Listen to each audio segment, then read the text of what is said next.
Assalamualaikum warahmatullahi wabarakatuh. Apa kabar anak-anak ibu yang soleh dan soleha? Semoga kalian sehat selalu dan berbahagia. Kita berjumpa lagi dalam video pembelajaran bahasa Indonesia di kelas 12 dengan materi teks cerita sejarah. Dengan Kade menganalisis struktur dan kebahasaan teks cerita sejarah. Anak-anak ibu yang soleh dan soleha, kenapa kita harus belajar sejarah? Karena sejarah secara singkat dapat diartikan sebagai kejadian-kejadian atau peristiwa pada masa lampau yang terkait dengan kehidupan manusia. Dengan mempelajari sejarah, kita dengan mudah terjebak pada opini karena terbiasa berpikir kritis, analitis, dan rasional serta didukung oleh fakta.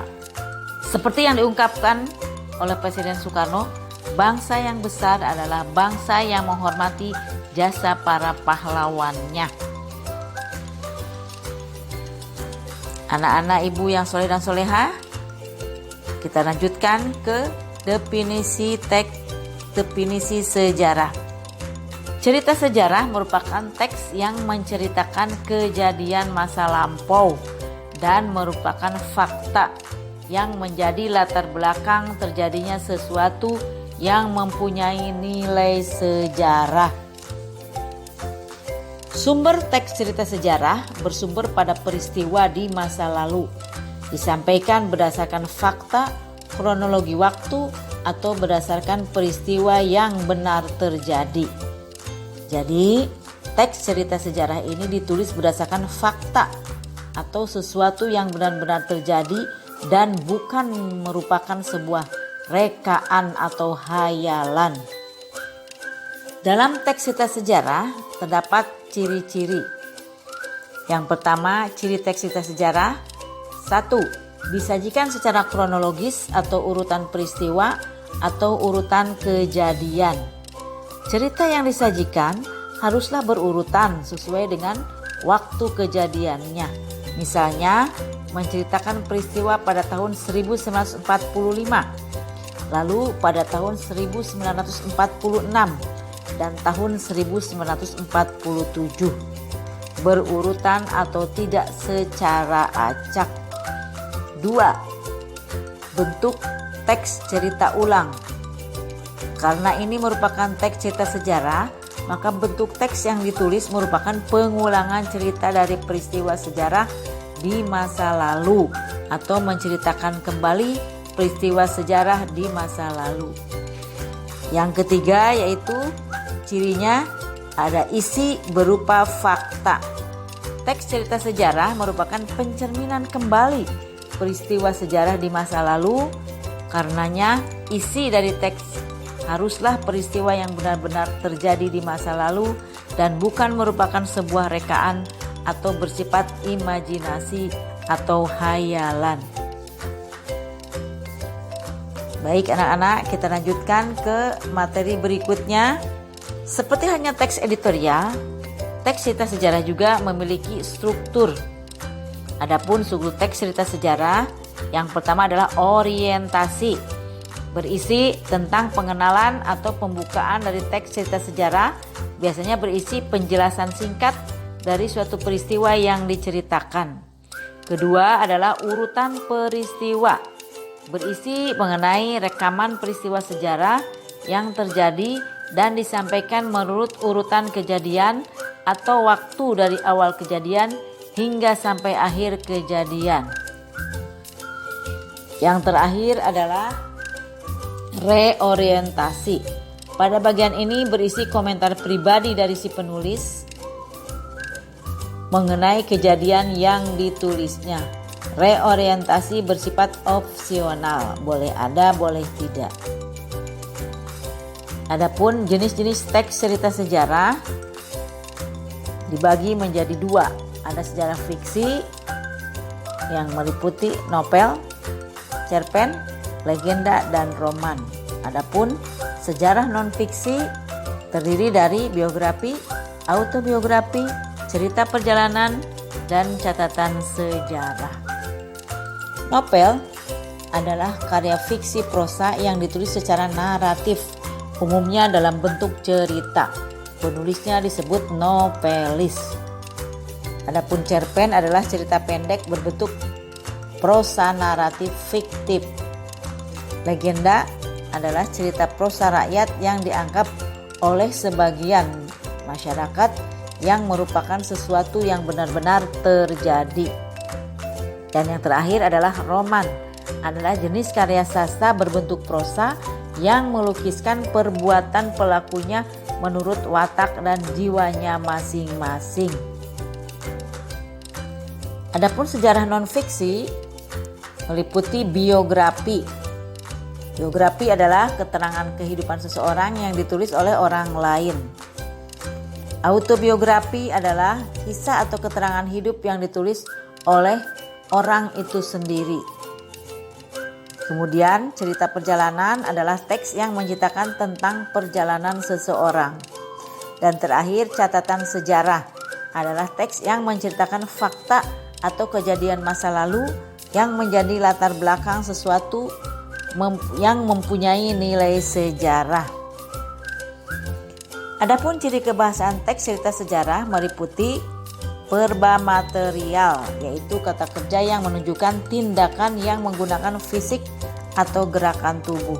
2. Pronomina atau kata ganti, yaitu kata yang digunakan untuk menggantikan benda dan menamai seseorang atau sesuatu secara tidak langsung. 2. Konjungsi atau kata hubung temporal, yaitu kata hubung yang menghubungkan kata dengan kata, frasa dengan frasa, klausa dengan klausa, atau kalimat dengan kalimat yang menunjukkan keterangan waktu. 4. Kalimat majemuk atau kalimat kompleks, yaitu kalimat yang memiliki 2 atau lebih klausa. Dan yang terakhir, frasa adverbial, yaitu kalimat yang memiliki 2 atau lebih klausa. Sebuah frasa yang salah satunya unsurnya merupakan kata keterangan yang dapat menduduki posisi keterangan dalam struktur sebuah kalimat, baik itu keterangan alat, waktu, tempat, dan lainnya. Adapun nilai-nilai teks cerita sejarah, yang pertama nilai agama adalah nilai-nilai yang ada di dalam karya sastra dan berkaitan dengan kehidupan beragama manusia. 2. Nilai budaya adalah nilai-nilai yang termuat dalam sebuah karya sastra dan berkaitan dengan kehidupan masyarakat, peradaban maupun kebudayaannya. 3. Nilai estetis adalah nilai yang memuat pada teks cerita sejarah dan berkaitan dengan keindahan teknik yang digunakan oleh penulis dalam menyajikan ceritanya. Nilai estetis ini bersifat relatif, sehingga keindahan yang dilihat oleh satu orang dengan orang lain dapat berbeda. Kemudian nilai moral atau nilai etik adalah nilai-nilai yang berhubungan dengan budi pekerti, akhlak dan tingkah laku seseorang. Terakhir adalah nilai sosial, adalah nilai yang termuat dalam teks cerita sejarah dan berkaitan dengan tata pergaulan antar individu dalam kehidupan masyarakat.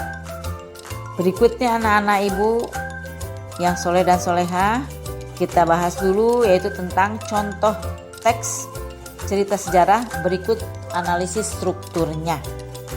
Candi Borobudur adalah candi peninggalan dari agama Buddha yang terbesar di dunia. Bangunan candi ini dibangun pada masa Raja Samaratungga dari Wangsa Sailendra sekitar tahun 824 Masehi. Bagian di atas merupakan orientasi. Berikutnya bagian urutan peristiwa.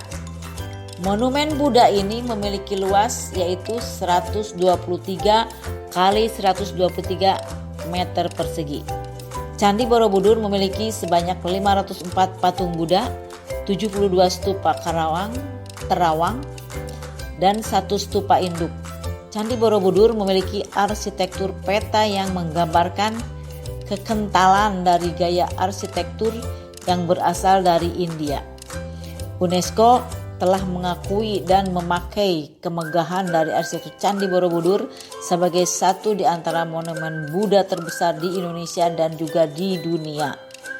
Dalam menyelesaikan pembangunan Candi Borobudur ini membutuhkan waktu sekitar 75 tahun di bawah komando dari arsitek Gunadarma dengan 60.000 meter kubik batuan vulkanik yang diambil di Sungai Elo dan Progo yang letaknya sekitar 2 km sebelah timur candi.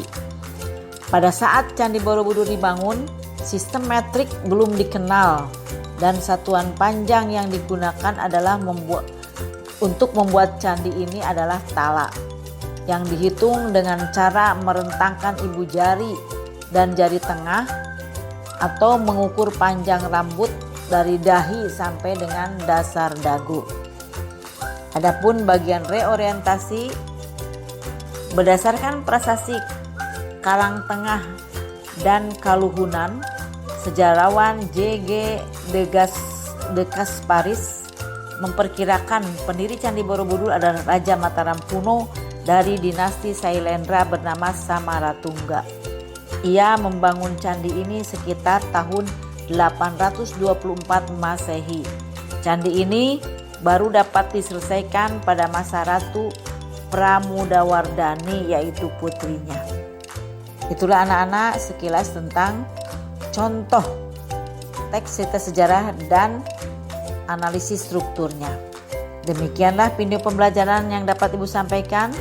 Kita tutup pembelajaran ini dengan wassalamualaikum warahmatullahi wabarakatuh. Kita berjumpa lagi pada video pembelajaran berikutnya.